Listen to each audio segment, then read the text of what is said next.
Hey everybody, I'm Chef Tom with atbbq.com, and today I want to show you guys how to make a classic barbecue side dish. It's buttermilk coleslaw.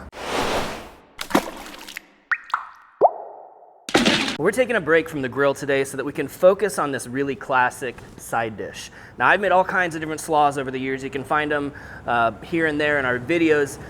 But I've never really shared with you guys just a classic creamy coleslaw. This is the kind of thing that I grew up with. And maybe that's why I've deviated from it and done so many different slaws over the years. But this is really one you gotta have in your back pocket. You gotta know how to make a solid creamy coleslaw. So that's what we're gonna do today.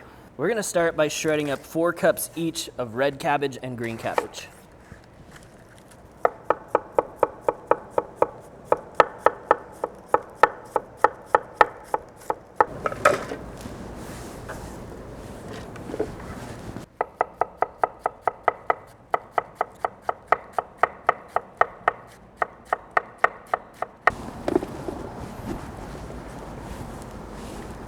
Moving on to carrots now, we're gonna do 1 cup of grated carrots.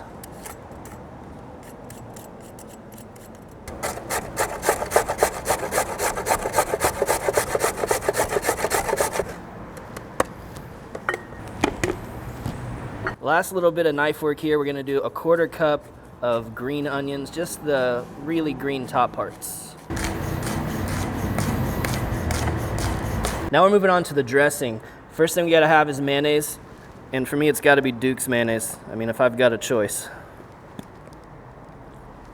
1 cup.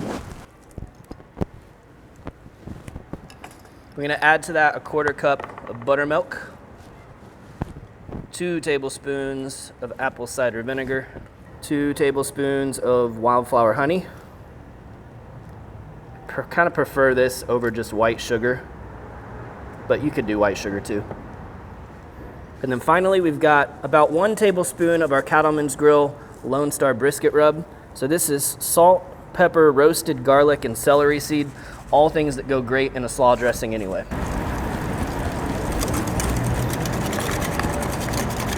So now that the dressing's made, we can throw in all of our knife work here. Cabbage, carrots, green onions, and we're just gonna get our hands in here and get it fully coated. And massage it a little bit, start to break that cabbage down just a little. So this is gonna be tasty now, but in 3 hours it's gonna be even better, so make sure you make it ahead of time. Let's get a bite. Just dripping in dressing. That's how you know we use the right amount. Oh man. Classic. Creamy, crunchy, tangy. Just the right amount of salt on there. Wouldn't want to go overboard on that. Well, like I said, it's good now, but it's just gonna get better over the next 3-4 hours. So make this one overnight, the night before. Well, thank you so much for watching. Be sure to check out atbbq.com for all the products featured in today's video. If you enjoyed the recipe, hit that subscribe button. And if you have any questions or comments, or there's anything you'd like to see me cook, let me know in the comment section down below, and let's be good to one another. For more recipes, tips, and techniques, head over to atbbq.com/thesauce. All things barbecue, where barbecue legends are made.